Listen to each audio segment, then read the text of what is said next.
Hello everyone, my name is Mike and this is Matrix to Paradise.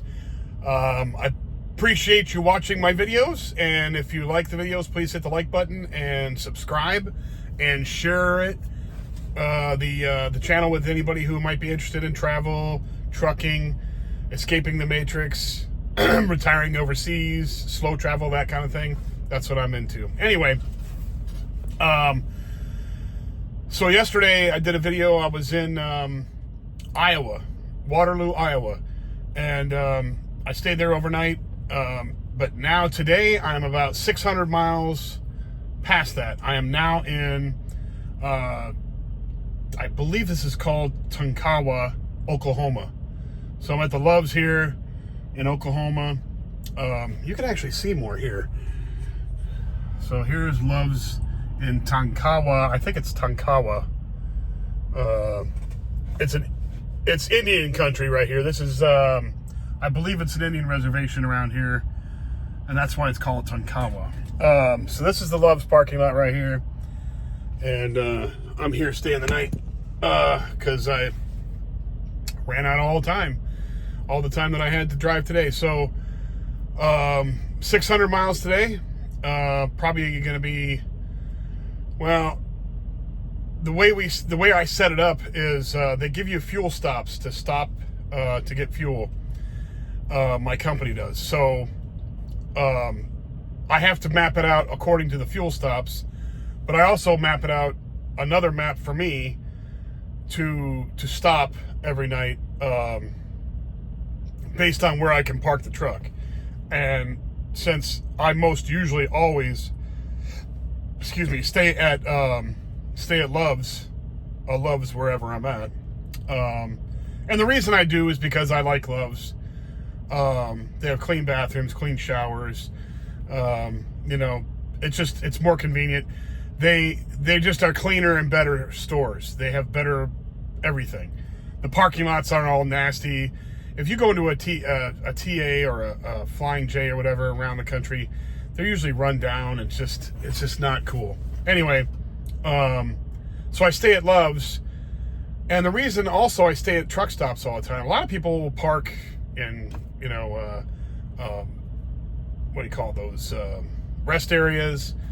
They have sometimes in some states they have actual just parking lots for trucks and stuff. I don't really like parking in those spots because when you come to Loves, there's a 24 hours.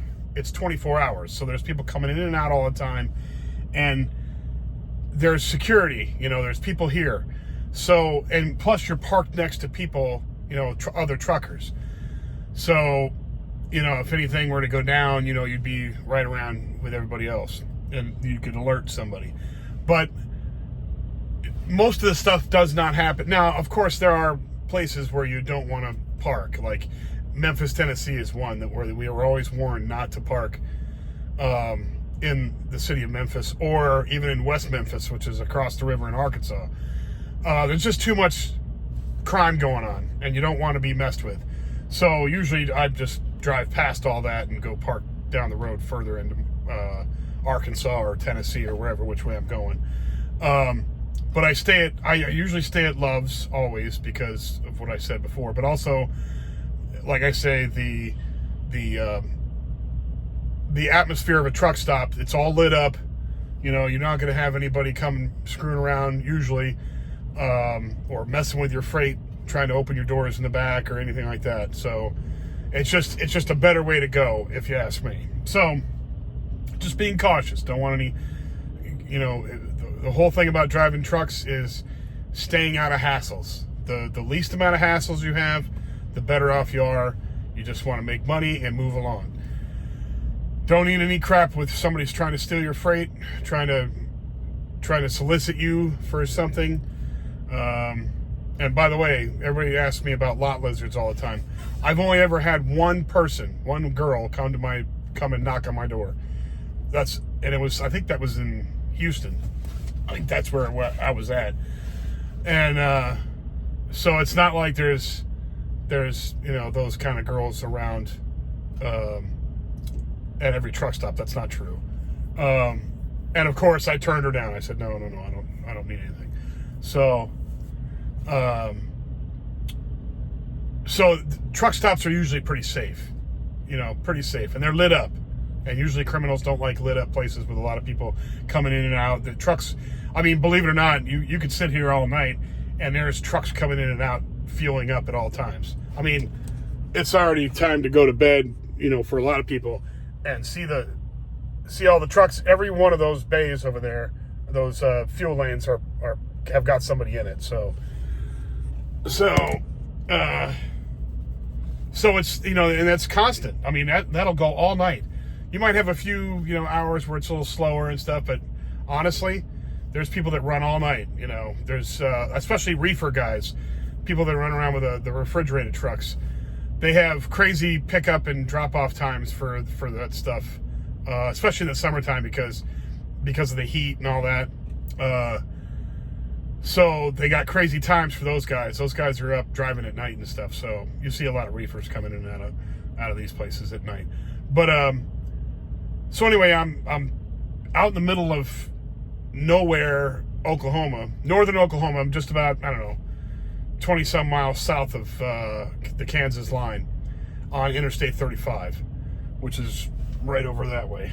So I'm going to drive tomorrow. I have to go down to, we have a terminal just south of Dallas in a place called Wilmer. And they actually have fuel there. They have fuel. We can get fuel at our terminal. So it's cheaper that way. They get it at a discount when they fill up their tanks there. So we fuel there whenever we go through Dallas if you need fuel. So I got to go to that terminal, pick up fuel. So it's only about 4.5 hours to drive that. Well, maybe a little bit longer than that, about 5 hours to drive down there, because it's a weekday and Dallas traffic is stupid ridiculous. So I'll be driving down there, getting fuel. Depending on what time I get there, depends on whether or not I still keep going towards Laredo, because that corridor from Dallas down to Houston, which runs through San Antonio, Austin, all that down through there, that whole corridor is so crowded with people and traffic and cars and everything. I think somebody told me there's like 17 million people living in the triangle of Houston, San Antonio, and Dallas, in that whole area, which includes Austin too. Austin is in that area too. So you're talking 17 million people in that whole corridor right there, and Interstate 35 is the one that links, a big part of it, and links Dallas, Austin, and San Antonio. So, the traffic through there is ridiculous. So I might have to end up staying at the terminal just south of Dallas, and then the next day drive another 6 hours down to Laredo to get it done, because I've got until 3:30 in the afternoon to get this load down there to Laredo. So, and Laredo is right across the river, the Rio Grande River, from Mexico. So it's all the way down at the bottom down there. So it's about, from Dallas, I think it's about 6 hours, of driving to get down there, especially with the traffic, and it's ridiculous. I'd have to wake up bright and early on Wednesday morning and drive down there, because I do not want to hit rush hour traffic. It's just a pain in the neck. I'm going to try and miss rush hour for San Antonio is the problem, because I'll miss Dallas because I'm going to go south away from Dallas, but I'll have to go through Austin, which I should be able to go through there early enough to miss the rush hour for Austin, and then hopefully miss the one for San Antonio as well. And if I don't miss it, hopefully it's past it. It's past the time, and it's a little more, like noon or something. So it's a little more, not so bad with traffic. Because I'm telling you, Texas cities are huge now, and the traffic is just stupid. So, and you got to go past San Antonio and all the way down Interstate 35 down to the end to go to Laredo. And it's a good little drive down there. So that's what it's going on. And that's going to be a wonderful little mileage right there. Hopefully, like I said before, I can pick up another load on Thursday and get some more mileage in before the Friday deadline of the paycheck. So I'm praying for that. Praying for some good, some really good mileage, because this week and next week's paycheck should be pretty darn good. So we're cooking with oil right now. We're doing really good. So hopefully this keeps along, because like the week before last and the week before that and then 2 weeks before that, it was pretty slim. I mean, not as good as I would really want it to be at all. Not even close.